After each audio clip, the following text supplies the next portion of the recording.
بڑے افسوس کی بات ہے یار، 2-3 دن سے گیس نہیں آ رہی، اور بڑی حیرت ہوتی ہے کہ لوگوں کو اگر کھانا پکانے کے لیے گیس بھی میسر نہیں ہوگی تو لوگ بیچارے کیا کریں گے؟ غریب غربا کیا مہنگی گیس جو LPG کی ہے 250 روپے پر kg وہ خریدیں گے یا پھر باہر کی سے کھانا کھائیں گے؟ تو بڑی حیرت ہوتی ہے کہ بنیادی ضروریات تو پوری ہوتی نہیں، اور جو پاکستان میں گیس کے جو ذخائر موجود ہیں اس میں غریبوں کو گیس نہیں دی جا رہی۔ اور ابھی یہ میں جیسے محسوس کرتا ہوں، اب گرمیوں میں بھی گیس نہیں آ رہی، بغیر کسی سیاسی بیان بازی کے بات کر رہا ہوں کہ یہ گواہ بیٹھے ہوئے ہیں جناب on the spot this is the witness of the story of which I am going to disclose slowly. So this is the main witness of that story, and inshallah I will reveal all the facts of that story soon. تو okay, اب دیکھا جائے تو یار یہ کیا ہو رہا ہے یار، اب دیکھا جائے تو اگر گیس ہی نہیں ملے گی، اور یہ ایجنڈا ہے PTI دور جب آئی تھی گورنمنٹ تو اس وقت بھی گیس نہیں مل رہی تھی اور مسلسل نہیں مل رہی تھی۔ اب یہ پرویز الہی وزیر بن گئے ہیں تو اب پتہ نہیں گیس آتی ہے کہ نہیں آتی، کہ ان کو خیال آتا ہے چلو یار گیس کو جو ہے نا پاکستانی عوام کو دے دیتے ہیں تاکہ وہ پنجاب کے حوالے سے تو تاکہ وہ کھانے وغیرہ بنا سکیں، ورنہ دیکھیں اب کیا بنتا ہے۔ اب تو بڑی ایک عجیب سی کنڈیشن ہے۔ اور جہاں تک پاکستان کی اوور دا ہول صورت آ رہا ہے تو تمام سیاستدانوں کی کارکردگی یہی جیسی ہے، مگر ان کا طریقہ واردات مجھے مختلف نظر آتا ہے، ٹھیک ہے، کیونکہ سچ کوئی نہیں بولتا۔ ہاں بیانیوں سے لوگوں کو بیوقوف تو بنا سکتے ہیں مگر ڈلیور کرنے کے حوالے سے یہ فیل نظر آتے ہیں، اور لیڈر تو وہی ہوتا ہے نا جو مشکل حالات میں بھی کوئی حل نکالے اور قوم کو ایک راہ دے اور ملک جو ہے نا اچھی سمت میں چلا جائے۔ مگر جب دیکھ کے حیرت ہوتی ہے کہ یہاں پہ تو لوگوں کو روٹی کے لالے پڑے ہوئے ہیں اور ڈپریشن کا شکار ہماری قوم نظر آتی ہے، اور جو ان کی تخلیقی صلاحیتیں وہ تو دب جاتی ہیں۔ تو یہ چیز میں نا اس چیز کو بڑا عجیب سا دیکھتا ہوں کہ یار یہ کیا ہو رہا ہے پاکستان میں، کچھ نظر نہیں آتا۔ تو کوئی بھی پاکستانی عوام کے لیے امیدیں نہیں ہیں۔ ہاں ان کے خزانے بینک بیلنس بڑھتے ہیں چاہے وہ کوئی بھی پارٹی ہے۔ اب جو اسکینڈلز PTI کے آ رہے ہیں اور PTI کو جو پوجنے والے لوگ ہیں، جو مسیحا سمجھنے والے ہیں، ان کو سمجھ آ جانی چاہیے۔ مگر کیا ہے کہ میں نہ مانوں، کیونکہ یہاں پہ انصاف کا نظام بہت ناقص ہے، اور جب تک نظام انصاف کا ٹھیک نہیں ہوگا اس وقت تک لوگوں کو حقوق نہیں ملیں گے اور تو نون لیگ تو ویسے جزا پہ یقین نہیں رکھتی، کیونکہ وہ کبھی بھی جو ٹیکسز بنے تھے اسی طرح PTI پہ بھی بنتے اور مختلف طریقے ہوتی، مگر وہاں پہ چیئرمین نیب آ جاتا ہے کہ جناب چیئرمین نیب کو بھی ایک ادارہ ہے، اس کو بند نہیں ہونا چاہیے۔ ہاں اگر آپ کسی شخصیت سے ناتفاقی کرتے ہیں اس سے اور اس کے قوانین کے حوالے سے تو وہ آپ بنا سکتے ہیں، مگر جب تک جزا سزا کا سسٹم اسٹرانگ نہیں ہوگا اس وقت تک نظام نہیں چلتا۔ مگر یہ تمام سیاستدان اڑنے ہیں، انہوں نے بڑے بڑے گروہ افراد پالے ہوئے ہیں، سڑکوں پہ نکالتے ہیں چاہے کوئی بھی پارٹی ہے، اینی تھنگ ہے، تو اس لیے ان کو کوئی بھی پوچھنے والا نہیں۔ ہاں قربانی دیتا ہے تو غریب دیتا ہے، وہ کبھی اپنی صحت کی قربانی دے رہا ہے، کبھی ایجوکیشن کے حوالے سے، تعلیم کے حوالے سے قربانی دیتا ہے، کبھی وہ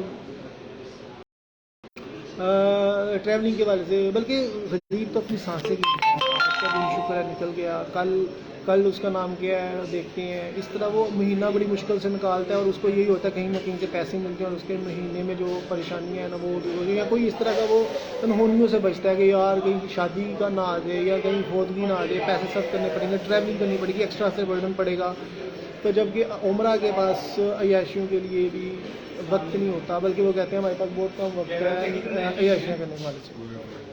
تو لہٰذا میں حیران ہوتا ہوں کہ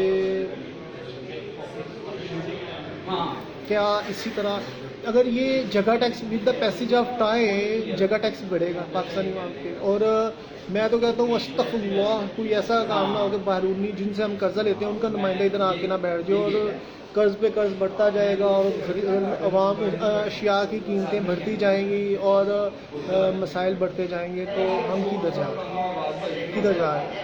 وہ ان سے لاگو کروائے گا امپلیمنٹ، ابھی تو وہ باہر بیٹھے ہوئے نا، وہ امپلیمنٹیشن کروائے گا، جس طرح یہ قرض لیتے ہیں بھائی تم تو قرض ادا نہیں کر سکتے